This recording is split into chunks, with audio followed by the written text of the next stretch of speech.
মাঠ এক সময় পূর্ববঙ্গ থেকে ছিন্নমূল হয়ে মানুষরা মুর্শিদাবাদের দুটো জায়গায় উঠত, একটা খিদিরপুর কলোনির বাঁধ আর একটা মহানন্দী কলোনি সেই বাঁধ। এইখানে এসে ছিন্নমূল মানুষ ক্যাম্পে থাকত। তারপর সরকার জেলার বিভিন্ন অংশে তাদের বাঁচাতেন। এই ছিন্নমূল মানুষেরা আজকে মাটিতে শিকড় বেঁধেছে, এই মাঠে কেউ থাকে না। দেখছি অনেকগুলো সুদৃশ্য মন্দির। শুনেছি এখানে ইস্কনের অনুগামী কেউ কেউ থাকে। শুনেছি ভবা পাগলার ভক্ত কেউ কেউ থাকেন। শুনেছি হরিবলা মতুয়াদের মধ্যে বহু মানুষ এখানে থাকেন। আরও বৈষ্ণব গুরু কিছু কিছু শিষ্য এখানে থাকেন। তারা চমৎকার মন্দির তৈরি করেছে। মন্দির তৈরি করা ভালো। দাদু বিখ্যাত সাধক একটি পদ লিখেছিলেন, সেখানে তিনি বলেছিলেন, জীবত ব্রহ্মকে কই না পূজে। জীবন্ত ব্রহ্মকে কেউ পুজো করে না, মুর্দাকে মেহমানি মৃত জিনিসের উপাসনা করে। তিনি মানুষেই হন অথবা গাছ পাথর মাটির মূর্তি হন, সবখানেই জীবন্ত সত্তা থাকে। কিন্তু জীবন্ত মানুষের চাইতে আর মহান কিছু নেই। এইখানে জীবন্ত মানুষেরা ভিড় করে আছে। এই জীবন্ত মানুষের কাছে প্রণাম জানাই। সমস্যা হচ্ছে এই, এক একজন গুরু এক একটি সম্প্রদায় প্রতিষ্ঠা করেছে। ইস্কন তারা সারা পৃথিবীতে আমাদের যে গৌরাঙ্গকে আমরা ভজনা করি, ভজ গৌরাঙ্গ লহ গৌরাঙ্গ কহ গৌরাঙ্গের নাম নেই, গ্রামের নিচুতলার মানুষের গানকে সারা পৃথিবীতে তারা প্রচার এবং প্রতিষ্ঠা করে বিশাল সংগঠন ইস্কন গড়ে তুলেছে। সেখানে তারা নাম করে। আর একটি পার্টি যেমন তৃণমূল যেমন বিজেপিকে পছন্দ করে না, ঠিক তেমনি এক একটি ধর্মীয় দল আর একটি ধর্মীয় দলের নিন্দা করে। যারা যুগল সাধনা করে, যারা সব কাজ ফেলে নাম করে না, যেমন মতুয়ারা, গুরু চমৎকার করে বলেছেন, সব কাজ বাদ দিয়ে নাম নয়, হাতে কাম মুখে নাম। নিচুতলার খেতে হওয়া মানুষের সব কাজ বন্ধ করে শুধু নাম করলে পেট ভরবে না। একটি সম্প্রদায় আর একটি সম্প্রদায়কে নিন্দা করে। ইস্কন বলে, মাতাজি নিয়ে যে বাবাজিরা ঘুরে, সাবধান, তাদের ধারে কাছে যেও না। যারা যুগল সাধনা করে, বাউল ফকিরেরা, তান্ত্রিকেরা, মতুয়ারা, অজস্র মানুষেরা, তাদের তারা নিন্দা করে বলে আমরাই শ্রেষ্ঠ। আজকে ভববাংলা নেই। আমার স্নেহভাজন একজন ইটালিয়ান গবেষিকা ক্যারল ভববাংলাকে নিয়ে একটি গবেষণার কাজ ইংরেজিতে করেছে। জানি না এখানে কেউ কেউ পড়েছেন কিনা।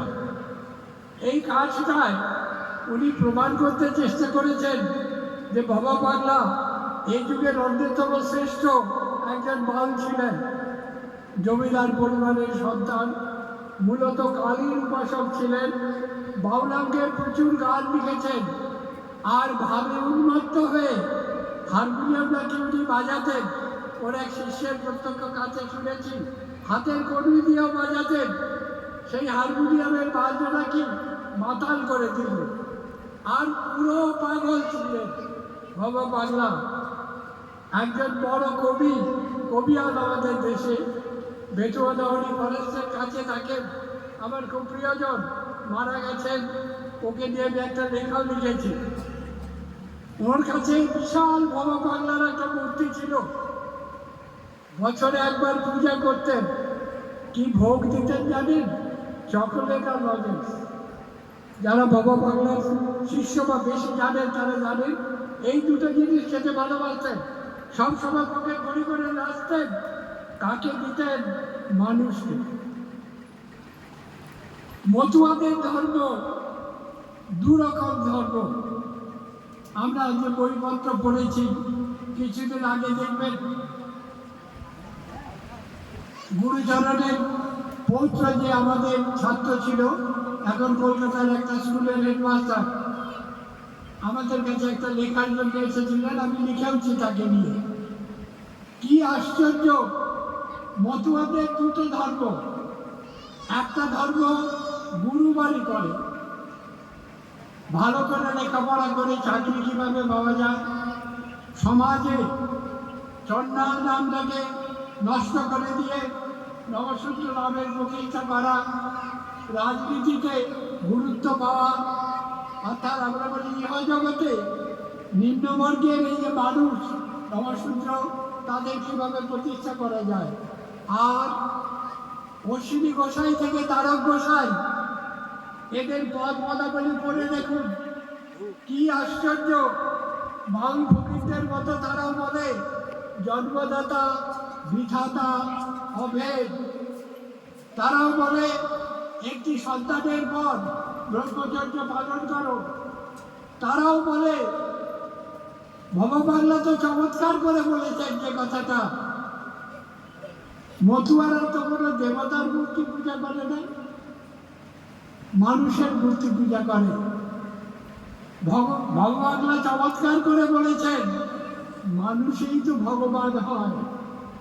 ভগবাংলার ভক্তরা তো ভগবাংলাকে পূজা করছেন। তিনি তো মানুষ ছিলেন, কিন্তু তিনি অতীত হয়ে গেছেন। এখন যদি মতুয়া সাধকদের গান করেন, তাহলে দেখবেন সবাই মিলে এক কথা বলছে। এই এক কথা কি? মানুষের চাইতে চৈতন্যের এত স্ফূর্তি, এত উন্নত রূপ আর কারোর মধ্যে নেই। আমরা সমাজে দুটো জিনিস ব্যবহার করি, বিশেষত মেয়েরা। একটা হচ্ছে সূচ সুতা, আর একটা হচ্ছে কাঁচি। কাঁচি কি করে? সব কিছুকে কেটে টুকরো টুকরো করে দেয়, কাপড়কে, কাগজকে, মানুষকে। এক শ্রেণীর ধর্ম জাতির নামে বজ্জাতি করে, মানুষকে কেটে টুকরো টুকরো করে দেয়। কাউকে ব্রাহ্মণ বানায়, কাউকে ক্ষত্রিয় বানায়, কাউকে নবশূদ্র বানায়, কাউকে অস্পৃশ্য বানায়, কাউকে মুসলমান বানায়, কাউকে ভারাজি বানায়। মুসলমান সমাজেও ৭২টা সম্প্রদায় আছে। শিয়াদের সঙ্গে সুন্নিদের বাড়াবাড়ি হয়। মধ্যপ্রাচ্যে এখন যে যুদ্ধ চলছে দেখবেন, একদিকে সৌদি আরব, অন্যদিকে ইরান। সব কাঠি দিয়ে শুধু মানুষকে কাটে, কেটে ভাগ করে। আর একটা যন্ত্র ব্যবহার করে বাড়িতে মেয়েরা, সূচ এবং সুতো। যত টুকরো আছে সব টুকরোগুলোকে সেলাই করে একটা কাঁথা তৈরি করে। আমাদের লোকধর্মগুলো এই সূচ এবং সুতোর কাজ করে। আমরা দেখেছি একই উপাদানে কে স্রষ্টা, যিনি আমাকে সৃষ্টি করেছেন। প্রত্যক্ষ জ্ঞানে তো দেখি জন্মদাতা, বিধাতা, অভেদ। গুরুচরণের যাবে যে বই, এই বইয়ে দেখবেন মতুয়ারা ঘোষণা করছে জন্মদাতা কে? নারী। এই সমাজে যিনি সবচাইতে অবহেলিত, তিনি সবচাইতে শ্রদ্ধেয়, তিনি জীবের জন্ম দেন। দেশকে মা বলি, নারীকে মা বলি। এই জন্মদাতা এবং বিধাতা হবে। প্রতিটি মানুষ মাতা পিতার একই উপাদানে জন্ম নেয়, একইভাবে জন্ম হয়, খেতে হয়, বাঁচতে হয়, সুখ এবং আনন্দ একটু পেতে হয়। বাকি খেতে খেতে যে তৈরি করেছি ভাগগুলো, একটা ভাগও ঠিক নয়। সুতরাং লালন ফকিরকে, লালন কায়স্থ পরিবারে জন্মেছিলেন, অসুখ হয়েছিল, এক ফকির তাকে, মুসলমান সমাজের ফকির তাকে ওষুধ দিয়ে সারিয়ে তুলেছিলেন। মুসলমানের হাতে জল খেয়ে জাত চলে গিয়েছিল। তো জাত জিনিসটা কি লালন খুঁজেছিল। আমাদের সমাজে আমরা দু ধরনের শব্দ ব্যবহার করি। আপনারা দেখবেন একরকম যে শব্দ বলি, শব্দটা আছে, বস্তুটাও আছে। জল শব্দটা বললাম, বস্তুটাও আছে। আরেক ধরনের শব্দ আছে, আমরা ভাষা বিজ্ঞানে তাদের বলি বস্তু অসৎ। শব্দটা আছে, জিনিসটা নেই। ঘোড়ার ডিম শব্দটা আছে, ঘোড়ার ডিম দেখেছেন নাকি কেউ? থাকে নাকি? তাহলে বস্তু অসৎ। এইরকম মতুয়ারা, ভবা পাগলা, অন্যান্য গোস্বামীরা অনুমান মানে না। অনুমান মানে কাল্পনিক বানানো জিনিস, ওই ঘোড়ার ডিমের মতো শব্দ। অনুমান না মানলে কি বর্তমান মানে। আপনারা যারা মতুয়া সম্প্রদায়ের, যারা বাবা পাগলার, যারা অন্যান্য গুরুর পড়ে দেখবেন, বর্তমান মানে মানুষের পাঁচটা ইন্দ্রিয় দিয়ে যার অস্তিত্ব প্রমাণিত হয়। মানুষে যে এত বিভেদ, মেয়েরা ছোট, মেয়েদের বুদ্ধি কম, কোনো কোনো ধর্মে বলে তাদের মুখের দেখে একটা হাড় কম, ডাক্তাররা পরীক্ষা করে রেখেছে, ঠিক নয়। এই যে মেয়েদের ছোট করে রাখে, বিবেকানন্দের বিখ্যাত কথা আপনারা কেউ কেউ পড়েছেন। বিবেকানন্দ বলছে সবাই তো একই ব্রহ্মের তৈরি, তাহলে ব্রহ্মের আবার লিঙ্গ ভেদ আছে নাকি?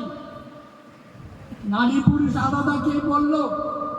সব দেহে তো দুটো সত্তা থাকে, পিতৃসত্তাও থাকে, মাতৃসত্তাও থাকে। নারীতে মাতৃসত্তা বেশি, সেই জন্যে শরীরের গঠন অন্যরকম। পুরুষদের পিতৃসত্তা অধিক, এই জন্যে তাদের গঠনটা অন্যরকম। এ বিস্তর কথা। মানুষকে ধর্মের নামে ভাগ করা যায় না। লালনকে সবাই বলতো যে লালন ফকির কোন জাতের লোক। তা লালন বলছে আমি তো অনেক খুঁজেছি, জাত শব্দটা শুনেছি, কিন্তু জাত বলে কোনো কিছু খুঁজে পাইনি। জাত হাতে পেলে পোড়াতাম আগুন দিয়ে, কিন্তু জাত হচ্ছে ঘোড়ার ডিমের মতো শব্দ। আপনি নবশূদ্র, এক সময় বলা হতো চণ্ডাল, অস্পৃশ্য। কে ব্যবহার করলো শব্দটা? একই রক্ত মাংসে তো দেহ গঠিত, তাই না? ব্রাহ্মণের দেহ যা উপাদান আছে, নবশূদ্রদের তাই উপাদান আছে। কে তাকে চণ্ডাল বানালো? কে আরেকজনকে শিয়া বানালো? কে আরেকজনকে মুসলমান বানালো? আমরা তো সবাই মানুষ। সারা পৃথিবীতে একটি জাতি আছে, তার নাম মানুষ জাতি। এই মানুষেরা কিন্তু জীব হয়ে জন্মায়। ছোট একটা বাচ্চাকে দেখবে, ডেকে গেলে কামড়ে আরেকটা বাচ্চার রক্ত বের করে দেয়। আমাদেরও রাগ হলে কামড়াতে ইচ্ছা করে, মারতে ইচ্ছা করে। আমরা যখন দুঃখ করে বলি ছেলেটি বেটি মানুষ হলো না, মানুষ হতে হয়। রাগ হলে কামড়াতে নেই, রাগ হয় কামড়াই না। এইটা মানুষ হয়, ধীরে ধীরে মানুষ হয়, আর মানুষ দেবতা হয়। বাবা বাংলার বিখ্যাত গান আপনারা কেউ কেউ শুনেছেন। দুদু সাহেব পদ বলল, দুদু বললেন এখনো তো মানুষ দেবতা হচ্ছে। এই ভবা বাংলার নামে মন্দির তৈরি হচ্ছে। এই হরিচরণ গুরুচরণের নামে মন্দির তৈরি হচ্ছে, তাদের মূর্তি প্রতিষ্ঠা করছেন, তাহলে মানুষ তো দেবতা হচ্ছে। আমরা শুধু একটু নিচে নেমে বলি প্রত্যেক মানুষের মধ্যে দেবতা আছে।